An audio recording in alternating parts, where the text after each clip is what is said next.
Ribs, we got the sausage, we got the brisket, mac and cheese with bacon, the coleslaw, the jalapenos, the bread. Let's try it. I've never had mac and cheese with bacon. Oh, it melts in your mouth. Before we begin, subscribe and hit the bell, because these Europeans are about to walk into an American food landscape they have absolutely no training for. What happens next is a slow, irreversible loss of innocence. Some of it ends in joy. Most of it ends with them questioning their entire homeland. Let's get into it. Before you dismiss it, understand the logic. If it exists and is edible, some American state fair has already dropped it in boiling oil. Ice cream, an entire onion, a full steak. The menu reads like a dare. Our visitor arrives expecting a side of vegetables and leaves having watched dessert get baptized in a deep fryer. This is ice cream? Yup. Deep fried? Yup. How is that even possible? We fry everything here. Love me. Try that. An onion? Yup. An entire deep fried onion? Welcome to America. Love me. Please tell me that isn't steak. It is. You fried a steak? Yep, we made it better. That is not a meal.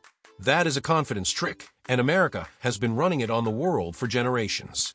By the time the steak goes in, he is not asking questions anymore. He is a believer.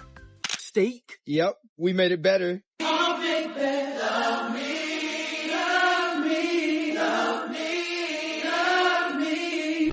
This is a man who drove 2 hours out of Houston into a town whose entire reputation rests on smoked meat. Lockhart does not advertise. It simply sits there and lets the smell do the recruiting. I'm a Brit in America, and today we're in Lockhart. So we drove 2 hours from Houston this morning to try some proper authentic barbecue.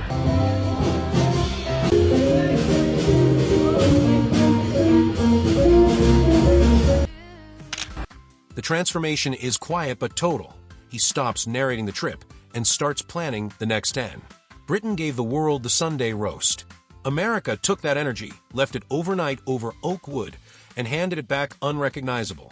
I want to try all of the best food places, all of the different events, all of the different American sports. We want to do it all, so I'm going to be filming and documenting everything.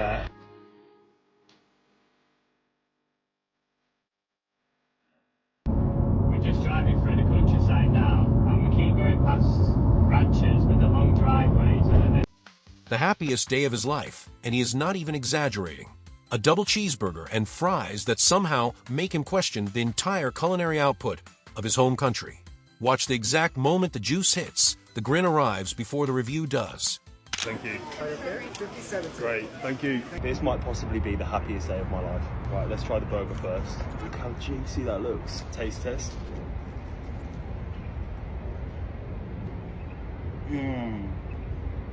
Oh my god, that is insane. That's better than Five Guys. Eating in America makes me really sad about where I live. It makes me deep how shit UK food is. This is not a fast food chain. It is a proof of concept America has been running since 1948, and he is only now catching up. He leaves sadder, wiser, and with a standard no supermarket meal will ever meet again. Could probably do with more salt. That will do it. Then for a drink, I've got this pink lemonade. Do you want some? Guess 879, guess 84, please. Your order is ready. He has never seen a burger this big, and frankly neither have most Americans. The Jeef does not politely await consumption, it demands strategy. Halfway through, the savory sweet milkshake dip enters, a move that scandalizes Europeans and is simply Tuesday here. It's my first time trying a real American burger. It's called the Hefe burger.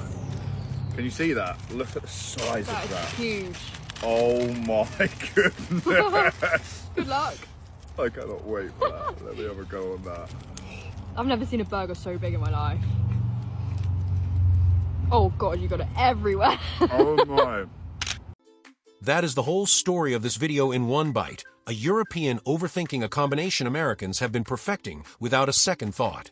By the end, he is not judging it. He is adopting it. That is a seriously good combination, man. The savory with the sweet. Oh, wow. That is so cool. Look how thick that milkshake is.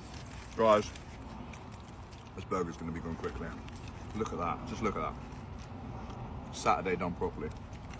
An unmarked building, a seasoning called Red River Sand, and a burger the size of a brick. This is the America tourists never see, the one that does not need a sign because the parking lot does the marketing. He discovers what every local already knew. The best food in the country is not on a billboard. It is behind a door that looks like it should be condemned. Here we go, double bacon burger. The size of this thing, it's so heavy. 2 beef patties, bacon, cheese, lettuce, mustard, mayo, tomato. This is a burger. There's only one way to tackle a burger like this. Go straight in.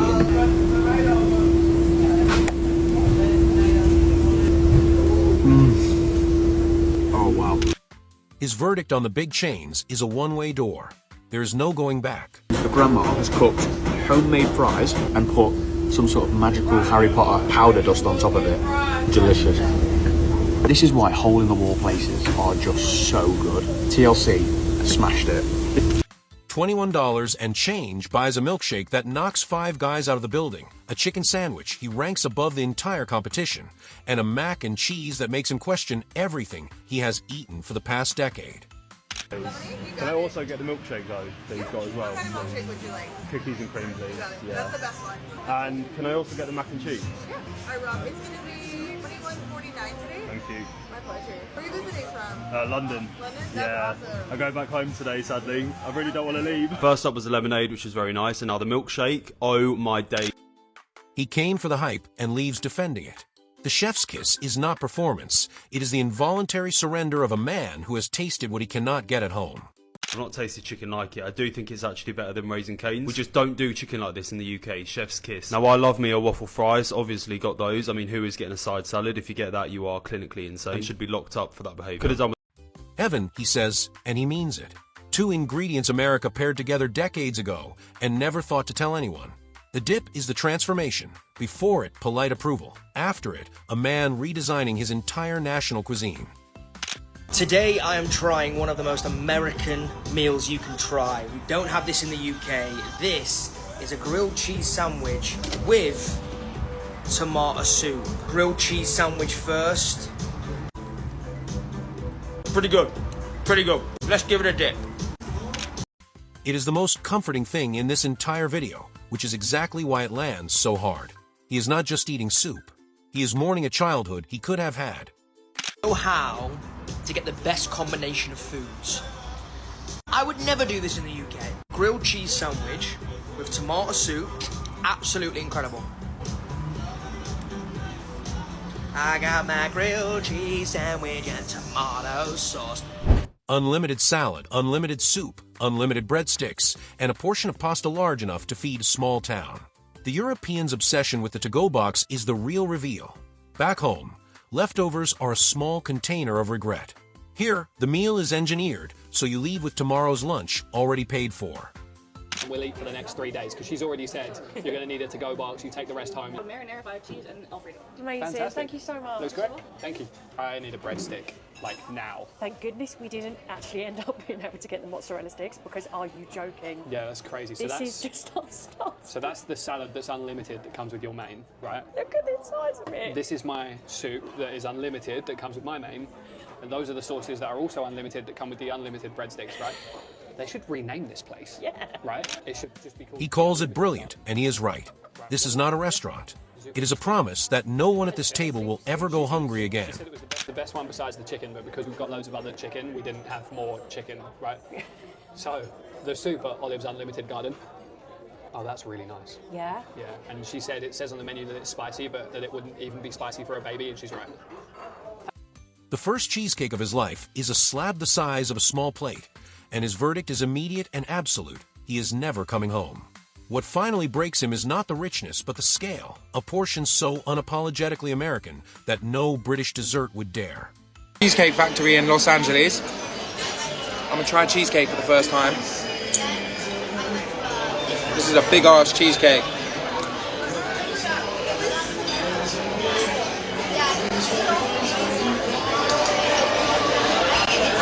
This is unbelievable and I'm never coming home. Do you know what is coming home? Fucking football! He jokes that football is the only thing worth returning for, which is the whole transformation in one line. The food has won him over so completely that home has been reduced to a single sport. This is where the journey ends, with a man who arrived a skeptic and leaves convert. This is unbelievable, and I'm never coming home. Do you know what is coming home? Fucking football! So that was the tour, 8, 9, 10, 11 stops, and one very changed European. Let's run it back, because the transformation deserves a second look. It began in the deep fryer, where he learned that America will fry anything that stands still long enough, dessert included, and he stopped asking questions and started believing. Then came the 2-hour drive to Lockhart, a town with no sign and no need for one, because the smoke did the marketing. Britain gave the world the Sunday roast. America left it overnight over oak and handed it back unrecognizable. Then the fast food confessionals began. In-N-Out reduced an entire national cuisine to a double cheeseburger and fries, and the grin arrived before the review did. The Jeef burger demanded strategy, and the milkshake dip scandalized him for about 30 seconds before he adopted it. An unmarked building in Arkansas served a burger the size of a brick and a verdict that closed every chain door behind him. Chick-fil-A made him spend $21 and defend it with a chef's kiss he could not control. And the grilled cheese and tomato soup, 2 ingredients America paired decades ago and never told anyone, quietly became the most comforting thing he ate all trip. Then came the swing between extremes. KFC, the legend that let him down, turned him into a patriot defending the UK branch against its own invention.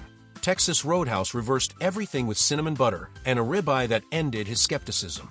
And Cheesecake Factory finished him off entirely, the first cheesecake of his life, a slab so unapologetically big that he announced he was never coming home, football being the only thing left worth the flight. Here is the real story hiding inside all of it. He did not just taste American food. He watched every assumption he brought get tested and overturned, one bite at a time. Some legends disappointed him. Some unmarked doors changed him. And by the end, the thing he resisted hardest, portion size, seasoning, and the sheer confidence of it all, was the thing that converted him. That is what this whole video was, not a ranking, not a list, but one man's slow surrender to a cuisine that never once doubted itself. If you enjoyed watching that innocence disappear, hit subscribe and turn on the bell, and tell us in the comments which American food he should conquer next. The deep fryer is still warm. We'll see you out there.